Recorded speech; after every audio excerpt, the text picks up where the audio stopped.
at the fifth, the beaver's lesson. Lewis Carroll. They sought it with thimbles, they sought it with care. They pursued it with forks and hope. They threatened its life with a railway share. They charmed it with smiles and soap. Then the butcher contrived an ingenious plan for making a separate sally, and fixed on a spot unfrequented by man, a dismal and desolate valley.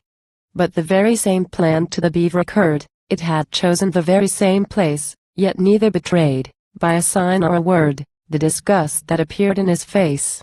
Each thought he was thinking of nothing but and quo, snark and quo, and the glorious work of the day. And each tried to pretend that he did not remark that the other was going that way. But the valley grew narrow and narrower still, and the evening got darker and colder, till, merely from nervousness, not from goodwill, they marched along shoulder to shoulder. Then a scream, shrill and high, rent the shuddering sky, and they knew that some danger was near. The beaver turned pale to the tip of its tail, and even the butcher felt queer. He thought of his childhood, left far, far behind, that blissful and innocent state. The sound so exactly recalled to his mind a pencil that squeaks on a slate. Ampersand quo. 'Tis the voice of the jube. Ampersand quo. He suddenly cried. This man, that they used to call him quo. Dunce. Ampersand quo. Ampersand quo. As the bellman would tell you, ampersand quo. He added with pride, ampersand quo. I have uttered that sentiment once. Ampersand quo.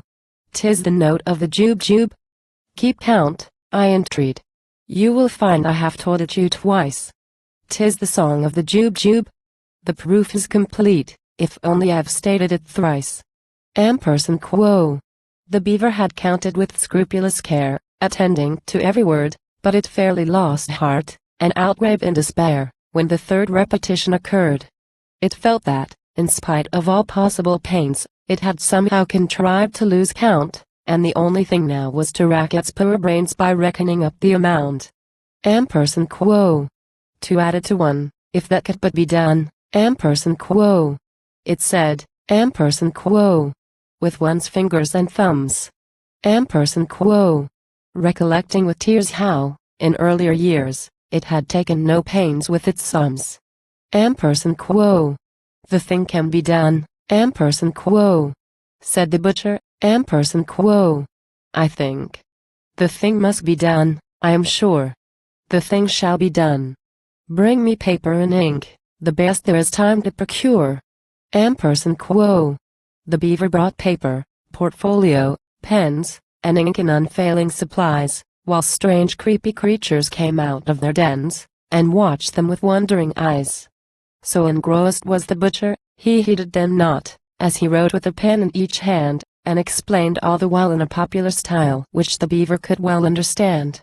Ampersand quo.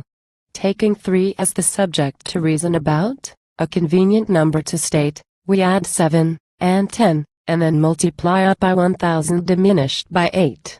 Ampersand quo. The result we proceed to divide, as you see, by 992, then subtract 17, and the answer must be exactly and perfectly true. Ampersand quo. The method employed I would gladly explain, while I have it so clear in my head, if I had but the time and you had but the brain, but much yet remains to be said. Ampersand quo. In one moment I've seen what has hitherto been enveloped in absolute mystery, and without extra charge I will give you at large a lesson in natural history. Ampersand quo. In his genial way he proceeded to say, forgetting all laws of propriety, and that giving instruction, without introduction, would have caused quite a thrill in society. Ampersand quo. As to temper, the jube's a desperate bird, since it lives in perpetual passion. Its taste in costume is entirely absurd, it is ages ahead of the fashion. Ampersand quo.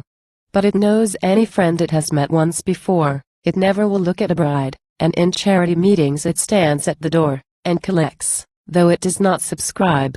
Ampersand quo. Its flavor when cooked is more exquisite far than mutton, or oysters, or eggs. Some think it keeps best in an ivory jar, and some in mahogany kegs. Ampersand quo. You boil it in sawdust, you salt it in glue, you condense it with locusts and tape, still keeping one principal object in view, to preserve its symmetrical shape. Quo.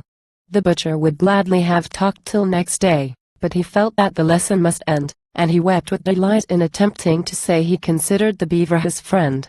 While the beaver confessed, with affectionate looks more eloquent even than tears, it had learned in 10 minutes far more than all books would have taught it in 70 years. They returned hand in hand, and the bellman, unmanned for a moment with nobile emotion, said quo. This amply repays all the wearisome days we have spent on the billowy ocean. Quo. Such friends, as the beaver and butcher became, have seldom if ever been known. In winter or summer, 'twas always the same, you could never meet either alone. And when quarrels arose, as one frequently finds quarrels will, spite of every endeavor, the song of the Jube recurred to their minds, and cemented their friendship forever.